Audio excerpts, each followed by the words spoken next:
Hey there, it's Christian from 7 Gaming Network, and I'm here with another Star Wars Destiny Tactica, and this time we're going to take a look at the completely monstrous command villain that is General Grievous, the Jedi Hunter. We'll look at his dice sides, we'll look at all the stuff that's on the cards, health, points, ability, all that kind of thing, and also how you can use him in your decks, as well as how you can play against him. So, with no more messing around, this die, oh my goodness, this is a ridiculous amount of damage that we see on this dice. I mean, take a look at that. We've got two melee straight up damage sides and a 3 melee for 1 resource. 2, 2 and a 3 is huge. That's actually on a single die, it's more damage than we see on any other character in the Awakening set. He is the most damagey character. How's that for a title? It's not as good as Jedi Hunter.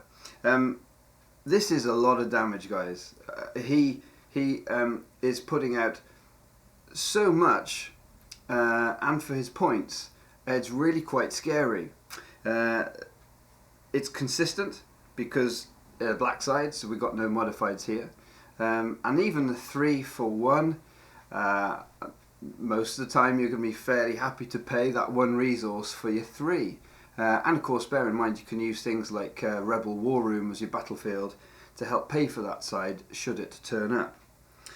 So just on Grievous's dice we got big damage, and if you're, let's say, running the elite version of him, you can be putting out, well, probably very easily 4 damage, which is huge. Remember, this is just on his character dice, not including any upgrades yet. And you could put out 6, which will cost 2 resources. That's not cheap. But we're talking big potential for damage here just from Grievous's character dice. Now, if you then factor in upgrades on top of it, it gets really quite ridiculous. You know, with lightsabers, you can stick a flamethrower on him. So the potential, you need 3 resources for this, but if you get a flamethrower on him and you roll that 4 for 1 that is on the flamethrower, you're talking of 10 damage. Now, with the 3 that it costs to put the flamethrower on, it's not particularly economic at 6 resources to make that result happen.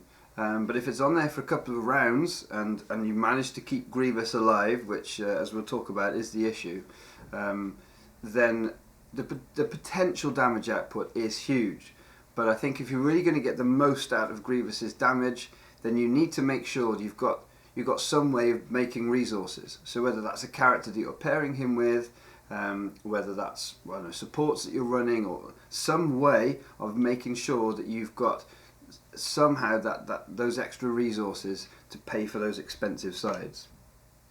Now, he's also got a disrupt side, which is okay. The chances of actually using that side, though, are pretty slim, because of course he's got those 3 big damage sides, and we can see that Grievous's role is to cause damage. So I can't see many instances where you'll be looking to roll his dice and be pleased about getting the 1 disrupt. Very niche circumstances perhaps, but most of the time you're probably going to end up re-rolling that 1 disrupt result to try and get those damage sides. And then of course he's got his resource, and the problem with Grievous is that because he is relatively squishy with only 10 health, and because of the threat that he is with so much potential damage, I think that with Grievous you need to be getting maximum damage out of him right from the off, early game. So I would say that unless you're playing against either a very slow control-y deck, or very mid-range, and they're not really, and your opponent, you can see they've not rolled out much damage the first round, you're just really not going to take those resources. And from second round onwards, I can't see many instances where you're going to be taking that resource face. So he's really there for your damage, because it's huge. Now then, with 10 health, he's going to need protection. Why? Well, because your opponent's going to primary him. as I said, big threat. He's got to get off the board if your opponent's going to stand any real chance, because there aren't any decks that are going to be able to stand up to 3, 4, 5 rounds of, say, an elite Grievous battering away at them. That it's just going to be so much damage. So they will focus him down if they've got any sense. Now, one of the things to sort of offset about the whole tempo of your early game is this ability that he's got, and it's huge. Before an opponent's character is defeated, you may move one of their non-ability upgrades to this character. Now, there are some abilities that we've seen in the game, so Balatik's ability also comes to mind, where there's almost this element of win more. It pushes you to win faster, quicker. It compounds the problems for your opponent. So with something like this, your opponent's just lost a character. That's really bad. They're not happy. They've lost a character. But then if you then steal an upgrade to make Grievous even tougher, then next round, and there's really the caveat, because you've probably used Grievous to kill that character, then next round you really are going to be able to put out super damage, because you can probably get another upgrade on yourself with the resources that you'll get at the start of next round. And so if you can get an early kill, you can potentially, you could, even if you can get 2 free kills, 2 early kills, you could have 2 upgrades on Grievous and you haven't paid for any of them.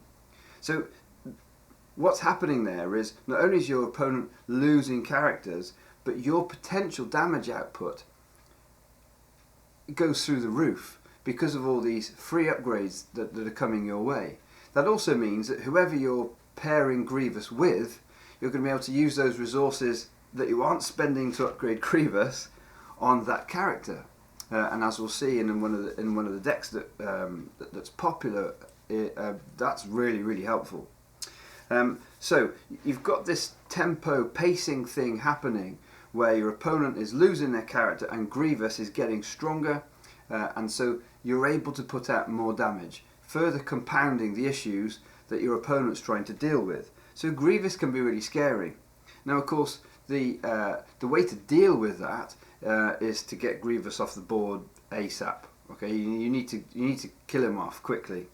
Now, one of the things that you can do to overcome Grievous's ability as well, or to neuter it somewhat, is if you can see you do have a character that's sort of at death's door, or there's a good potential that they're about to drop, overwrite, get a rubbishy upgrade, or maybe get an ability upgrade, especially if it's one that's the same price. I mean, I wouldn't spend resources on doing this, but if it's the same price, overwrite it, and hey presto, he's not going to gain anything.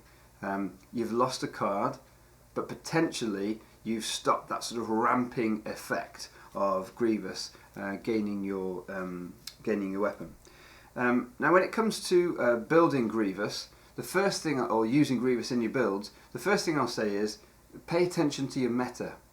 If you are playing in a meta where there is lots of blue Jedi decks or Sith decks, you're probably going to have a lot of there will be a lot of ability upgrades going on, but I would expect there to be some melee weapon upgrades going on, which of course is absolutely perfect for Grievous. You're better off if your meta is things like training day type builds, with Rey and 2 Padawans, because you can potentially kill off the Padawans pretty quickly. They will likely have had a lightsaber on them because they can get them out so quickly with a reduced cost. And that's perfect. Grievous killing off those Padawans, taking their lightsabers, brilliant. So if that's your kind of meta, it is my local meta, well then Grievous becomes much better. But if everybody around you is playing Django Veers, and it's all ranged you're probably not going to get quite the same value. That's not to say he's going to be bad, it's just something to bear in mind. It's more a case of, if that's your meta, I would pay more attention to thinking about using him in your builds. So the main list that we see Grievous in is in the Grievous Dooku. Now this is another Tiny Grimes deck. You can check it out through his channel. And this is a deck that is pretty cheap to put together. So Grievous Dooku, of course, are both only rares, they're not legendaries. And how it works is essentially Dooku he's your control character with a lot of staying power. And Grievous is your classic aggro character, wanting to pull lots of damage out. So when you're playing against it, you need to focus on Grievous. You need to get rid of him quickly, otherwise the damage is going to build up too much. But whilst you are busily trying to get Grievous down, hopefully your opponent, their game plan, is to be putting out upgrades onto Dooku and building him up, making him stronger. So he's trying to get his force chokes and his force throws and his lightsaber and all those kind of things.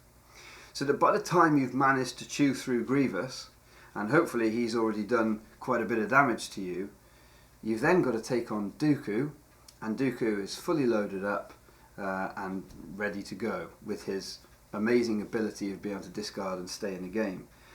Grievous works really well like that, because you can go all out for getting a bunch of damage, but essentially he's this great big distraction, which of course he absolutely is, because your opponent can't leave him on the board. So if you can get any shields or anything like that to help him stay alive, that gives you more and more time to build up Dooku and get him really ready for that mid to end game once Grievous has died. Grievous, I think, can also work well with enabling type characters. So for instance, Grievous's elite is 18 points. Well, that could go with Jabba. Now of course Jabba's got 2 focus sides. So you can use Jabba's die then to make sure that Grievous is getting his 2 or his 3.